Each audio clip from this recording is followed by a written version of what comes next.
Usha. How good is JB? JD has been great. He's another good negotiator, Steve. He's a great negotiator, too. We need negotiators in this country. But so many of the people on the stage behind, not only family members, as an example, Lara Trump, the wife of Eric. She was the head of the Republican Party, along with my friend Michael. Stand up, the two of you. What a job. What a job they did. They worked so hard. They knew they'd be rigging, but they said, we're going to make it too big to rig, and we did. We made it too big to rig. We won every swing state by a lot. We won the popular vote by millions and millions of votes. We won the whole ball of wax. And now we're going to go and drill, baby, drill, and do all the things that we've wanted to do and bring your costs down, your prices down, and make our country safe. So thank you very much, Michael. Thank you very much. What a job you've done, Michael. I'm never moving you, you know. He was thinking about getting a nice job in the administration. I said, no, I'm leaving you right where you are. You've done a very good job. We're not moving you, Michael. I'm sorry. Anyway, thank you very much. Appreciate it. Appreciate it very much. Right here with us also in the arena, I'm about to sign some very important executive orders of our new administration. Hey, Don, will you stand up, please? Don is another one. How about Don? This guy.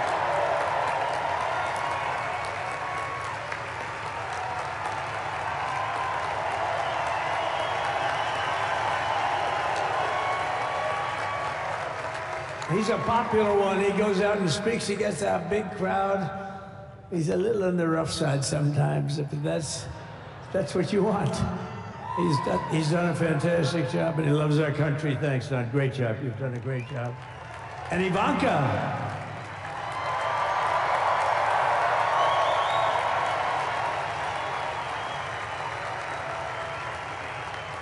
And you know, Jared negotiated the Abraham Accords, which are the biggest, it's the biggest deal made in the Middle East in many, many years, and it's really something. Jared, stand up, Jared.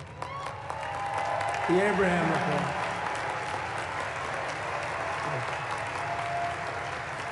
And Tiffany's going to have a little baby. And Michael.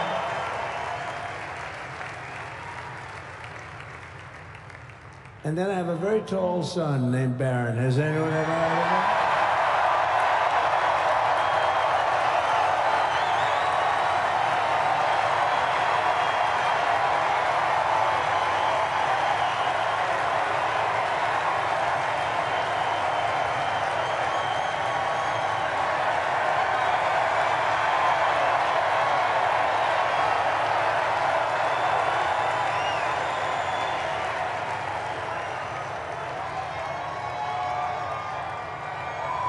Thank you.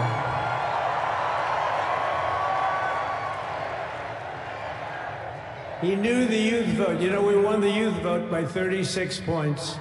And he was saying, Dad, you got to go out and do this one and that one. And we did a lot of them. And he respects them all. He understood them very well. And he said, Dad, you got to go out, do Joe Rogan, do all these guys. And we did. We did, and Joe Rogan was great. They were all great, right? Darren, they were all good. He understood the market. Another famous one, how about Kai? Stand up, Kai.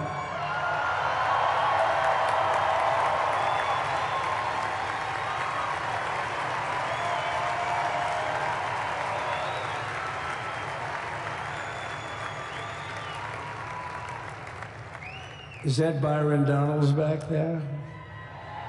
Stand up, Byron. Stand up. What a future this one has. What a future.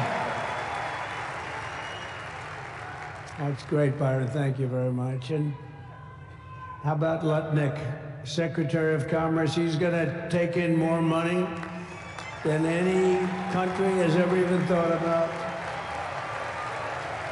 He's going to take in some money. And we have many others. Look, I'm not going to go through it, but we're going to sign some orders right now, and that's really what I want to do.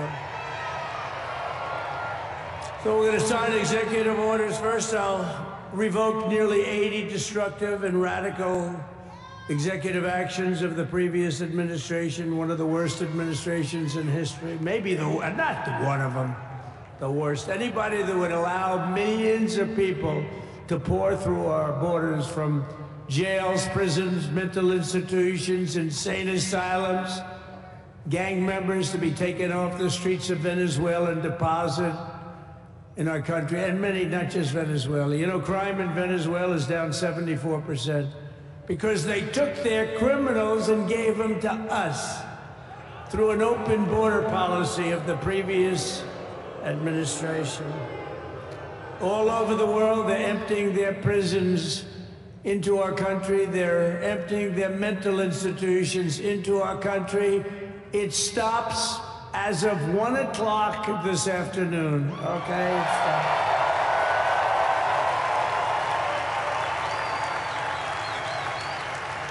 So I'm revoking nearly 80 destructive, radical executive actions of the previous administration. They'll all be null and void within about, what, 5 minutes? Is that them over there? 5 minutes? And next, to gain immediate control of the vast federal, out-of-control bureaucracy, I will implement an immediate regulation freeze, which will stop Biden bureaucrats from continuing to regulate. Most of those bureaucrats are being fired. They're gone.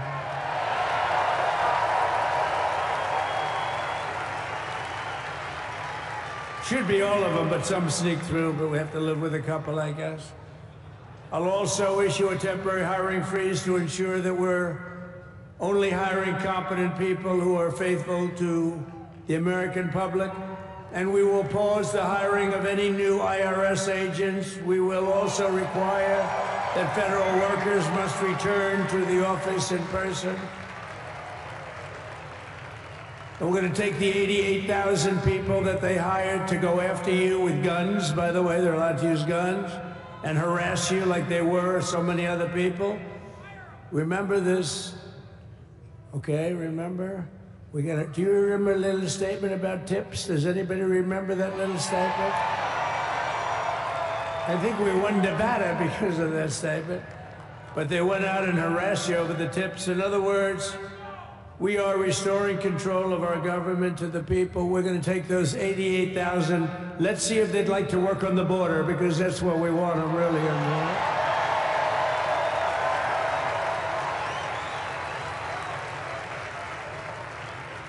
So we're going to have no tax on tips, right? No tax on tips.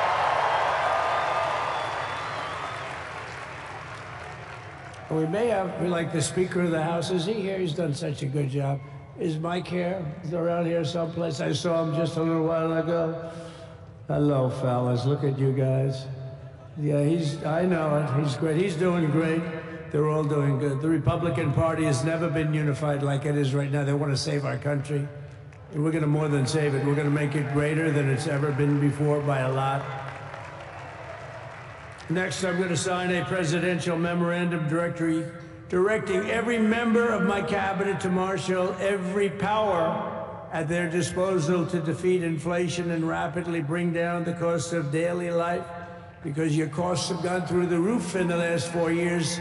Perhaps you didn't notice. Does anyone notice their costs are like double, triple, quadruple? You can't buy bacon. Apples have doubled in price. You want an apple, anybody? Pay twice what you did 2 years ago. We'll put more money in your pocket, and we'll bring back the American dream and to reduce energy costs and liberate our economy. So we have more oil and gas than any country in the world, and we're going to use it. We're not going to do the wind thing. Wind, big ugly windmills, they ruin your neighborhood, they ruin you.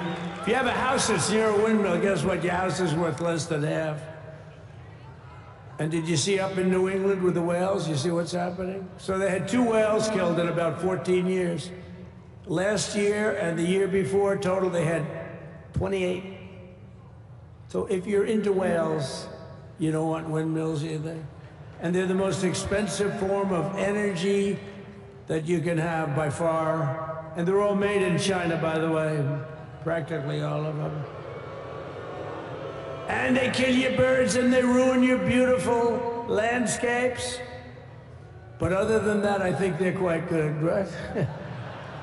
Now, remember when we used to joke and kid, when we were kidding, but we don't kid anymore? They want to watch the debates on television. They want to watch your favorite president on television. But the wind isn't blowing, so we can't watch television that night, Gladys. Remember? Gladys, I'm sorry, the wind is just not blowing. We're not watching Trump tonight. But I'm immediately withdrawing from the unfair, one-sided Paris Climate Accord ripoff. The United States will not sabotage our own industries while China pollutes with impunity. You know, China, I mean, look, they use a lot of dirty energy, but they produce a lot of energy. And when that stuff goes up in the air, you know, it doesn't stay there. It's not like you got a wall. We love walls, don't we? Not like you have a wall around and it doesn't. It floats into the United States of America after 3.5 to 5.5 days. It floats across the oceans and it comes right over your neighborhood and it falls into your neighborhood. So they all say, we have to fight for cleaner air, but the other dirty air is dropping all over us. So what the hell are they talking about? Unless everybody does it, it just doesn't work. You know, we had the cleanest air and the cleanest water that this country's ever had under the Trump administration, and we didn't do anything to stop jobs and stop production. Believe me, you're gonna see a lot of companies come pouring back because tariffs. I always say tariffs is the most beautiful word to me in the dictionary.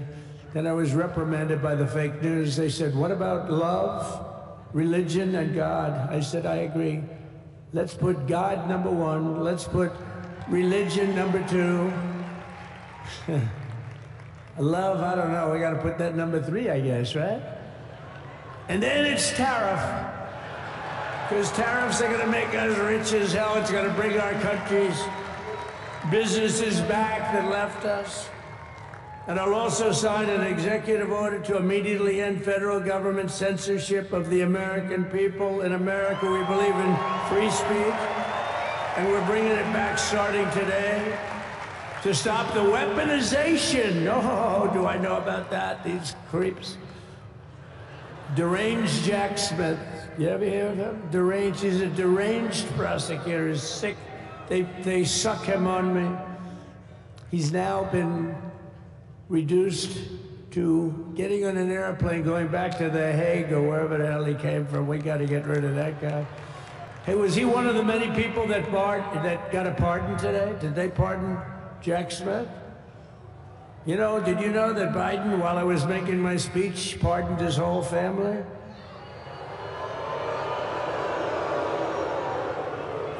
The brother, the whole deal was pardoned. Can you imagine that? While I was making my speech. Did everybody hear my speech? Did you like my speech?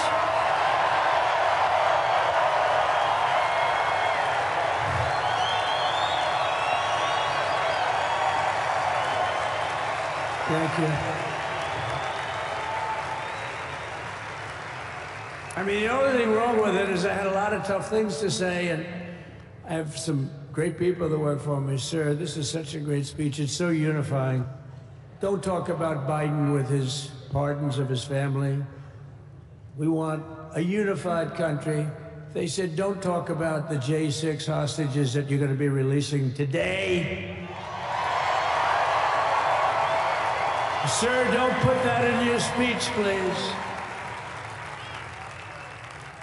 I said, but I want to put it in my speech. They said, sir, it won't be unified like it is. It's so beautiful the way it is. And it is getting great reviews. You know, if I put things like that in, I'll get terrible reviews. One little paragraph that's a little bit wrong, the fake news goes crazy, right? So I said, all right, I won't put it in my speech, but you know what? I'm speaking in front of a hell of a lot of people. at a place called Capital One Arena, and I'll talk about it. Yeah. So we're going to be going over the beautiful Oval Office, one of the great offices in history. Even if it wasn't beautiful, it's the Oval Office, but it is beautiful. And we love the Oval Office. It all starts with the wars start and end there. Everything starts and ends at the Oval Office. We love it. But we're going to go to the Oval Office. We're going to release our great hostages that didn't do, for the most part, they didn't do stuff wrong. You take a look at what went on, and look what happens in other parts of the country. In Portland, where they kill people, they destroy the city, nothing happens to them. In Seattle, where they took over a big chunk of the city, nothing happened. Minneapolis, where they burned down the city, nothing happened. Essentially nothing happened. All they want to do is go after the J6 hostages. A 76-year-old grandmother was arrested the other day because she was looking, I think because she was looking at the Capitol or something like that. No, we're not going to put up with that crap anymore.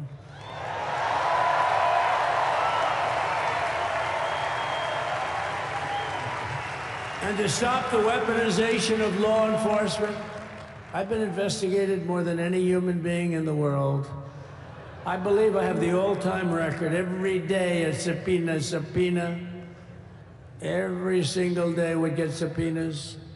I was more than any person. Alphonse Capone, remember I used to talk about it? Now, Alphonse Capone, Scarface, he was a pretty rough guy. He was investigated about 1/100th what Trump was investigated. My father's looking down at me, my mother, how the hell did this happen? You know what it is? They investigated their political opponent, the opponent of Biden, and then ultimately Kamala. Has anyone ever heard of Kamala?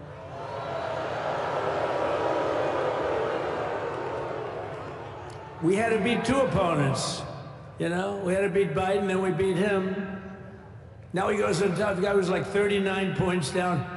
I think I could have beaten Trump. They should have left me and I would have beaten. No, his debate performance wasn't the best, right? That's what killed him. And then they had a change, and that's like you get into a fight. The great Dana White spoke last night. We love Dana White, right? UFC. That's like he puts in two fighters. One of them's getting creamed, getting really beaten, and they say, all right, take him out. Let's put somebody else in to finish up the fight. That's what they did to us. They gave us somebody new, but we took care of both of them. So we beat actually two opponents. But to stop the weaponization of law enforcement and our government, I will also sign an order directing every federal agency to preserve all records pertaining to political persecutions under the last administration, of which there were many, and beginning the process of exposing any and all abuses of power, even though he's pardoned many of these people. Can you believe it? He's pardoned them. You know why he did it while I was speaking? Because that way I couldn't speak about it. I was speaking. I didn't know he did it. I finished my speech, and they said, sir, he pardoned his whole family. I said, ooh, can I go back out there and talk about it? Somehow that wouldn't be very elegant. Our First Lady would say, please don't do that. But we have plenty of time to talk about it, and we will. We're doing all of this on our very first day in office. You know, don't forget, we've been in this position, really, where we won the primaries in record time. We were the fastest win of a primary ever in political history, which is a very nice thing. It's nice to know. Well, the second election was rigged, so we knew we were doing well. And if it wasn't, you know what? If it wasn't, I would have never run. But this third one was just a monster. Boy, was that a big one, huh? That was a big one. When the second one, we got like 10 or 12 million votes more than the first one. How about that? We did great on the first one. We did much better on the second one. But man, did we do well on the third one. So we're gonna have some fun. It's very simple. We're gonna make our country great. We're gonna make our country great again. We're gonna make America great again. How good a name is MAGA, though, right? You know? I was going to say, keep America great, but unfortunately it wasn't great. Can't say keep it great. It will be great again, but CAG, keep America great, CAG, I don't think it's ever going to replace MAGA. Does anybody like CAG? I don't think so. It's never replacing MAGA. Nothing will ever replace MAGA. MAGA was the most successful political operation, political movement in the history of our country, maybe in the history of the world. Let's see what happens, because we're not finished yet. We're not finished yet. We got a long way to go. But we're doing this in the very first day in office, and in just a few moments, I'm not only signing the release of the J6 hostages, I'm signing other things that you're gonna love. Oh, you're gonna be happy reading newspapers tomorrow, and the next day, and the next day, and the next day. So I just want to thank, I mean, look at this place. It's full to the rafters. You don't have any, look at those people up there. You don't have any empty seats. And by the way, the Capital One owners, they are so good. We got to root for their teams because they have been so great to MAGA, to us. And I just want to thank Ted and everybody. You guys have been fantastic. And the ice hockey team's doing great. Ovechkin's pretty good, right? They're doing great. So I want to thank them, Capital One arena owners. They have been absolutely fantastic. And thank you once again to everyone. And I can only tell you, you're going to be very happy. You're going to watch a lot of good things happen. We got to stop some wars that are happening and going on. Some stupid things are happening. The war with Ukraine would have never happened, and it has. As you know, Israel would have never been hit on October 7th, and none of you would be up here. None of you would even know anything about this tragedy that you're going through right now. But Iran was broke. Anybody that bought oil from Iran, they couldn't do any business with us. You're not going to do business with America. China passed, everybody passed, they were broke.